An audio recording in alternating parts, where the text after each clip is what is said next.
I'm seeing visions through my dreams, seeing myself swimming in the universe.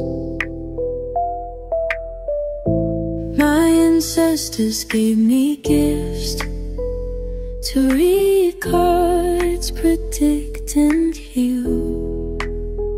My name is Daphne, but spirit calls me bye-bye love. Angels communicate through numbers. Intuition is so deep. The gift I fully embrace within.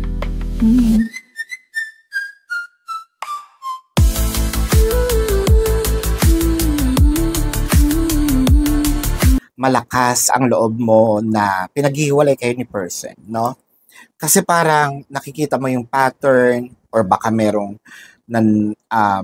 kumbaga bumubulong-bulong kay person, no? Nakikita mo kasi yung pattern dito na maayos kayo, bigla-bigla na lang magagalit si person, bigla-bigla na lang wala ka namang ginagawa, nandyan yung dismaya, nandyan yung panggigigil, no?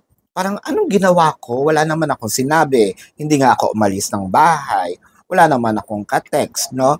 Maraming nagsasabi or information na natatanggap si person.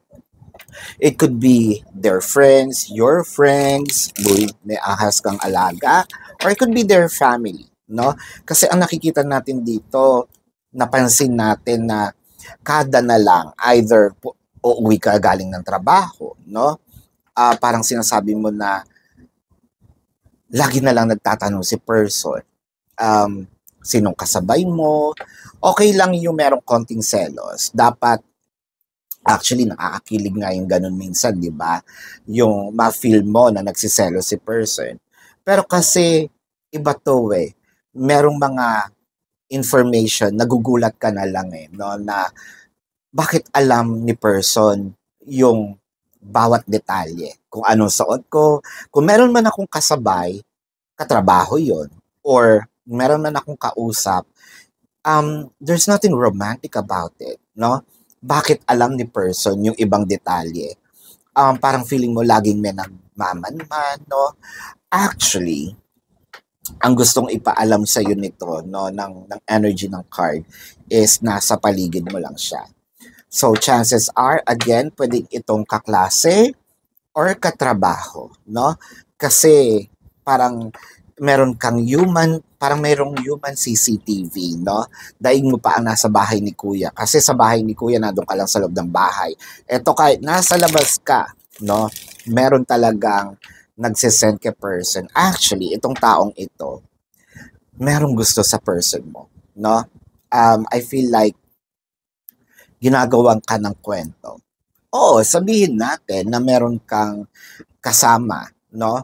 Pero again, there's nothing romantic about it. No, it could be nakausap mo, or it can be na kasabay mo lang siyang umuwi dahil pinoprotektahan ka, no? Dahil, or talagang iisa lang kayo ng way.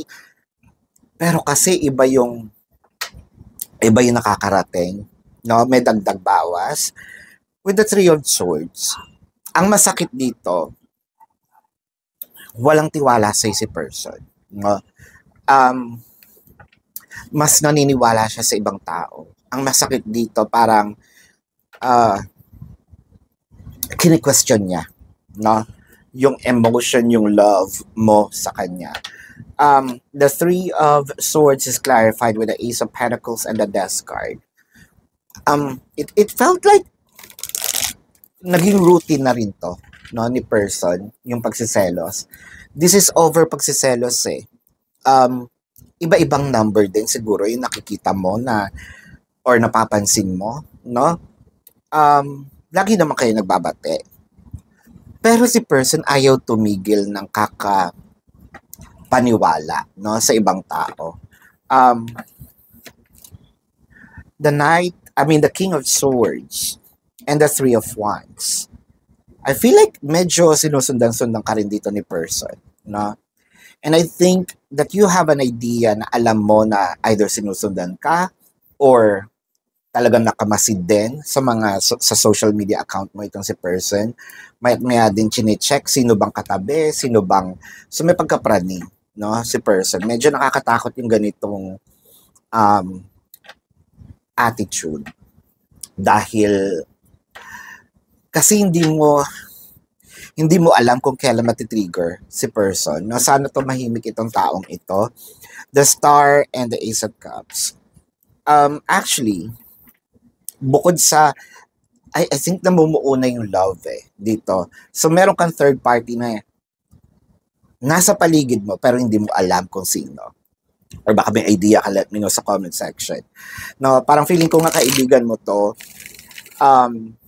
kinakausap na niya si person, may pakuya-kuya kunyari, no, pero deep inside meron palang intensyon, agawin. Now, with the Five of Cups, the Four of Cups, and the Five of Wands, parang gusto niya lagi kayo nag-aaway. Yun yung happiness, no, nung taong gusto kayong paghiwalayan. Parang kinikiliti siya, no, kapag alam niyang meron kayong tampuhan. Of course, kasi gusto nga niyang agawin, di ba? Five of Cups. So bakit daw, parang feeling ko nga meron din tong selos in a way na ako yung una yatang nakakita, no? Or napaghiwalay ko na kayo dati. Bakit nagkabalikan na naman kayo? So, with the Four of Cups, clarifying that is the Six of Swords and the Page of Cups, marami pa tong mga plans or bagay na gustong gawin, no? The Five of Wands, I am seeing another challenges between you and your person because of this individual. The Page of Wands, the Page of Swords, and the Queen of Pentacles. Pero kahit ganun pa man, parang mahihirapan siya, no? Kasi yung sincerity naman ng pagiging kayo, nandun naman. Kahit kay person. Pero parang feeling ko, baka nga magiging parang sugar mommy or sugar daddy pa ito, no? Hindi naman siya magwawagi. Hindi ito magwawagi. Kasi at the end of the day, yung person mo, marirealize that yung emotion niya, yung love, still remains with you and para sa'yo lang yung puso niya, no? Yun nga lang, when it comes to selos, yun siguro yung dapat niyang i-control deep within at yung pagkatiwalaan ka sana, no? But anyway, it's up to you what you gonna do with this relationship, no? Kasi ako medyo masasakal ako ng ganito.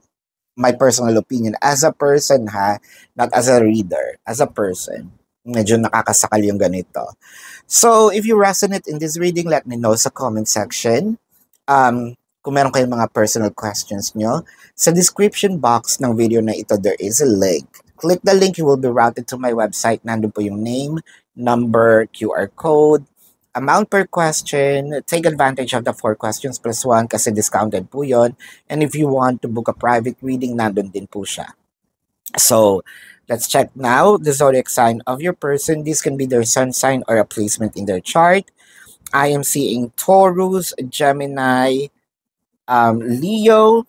I am seeing Pisces, Libra, Scorpio. Scorpio is dominant. Cancer, Aquarius. I am seeing Aries, no? Yan. So this is your reading.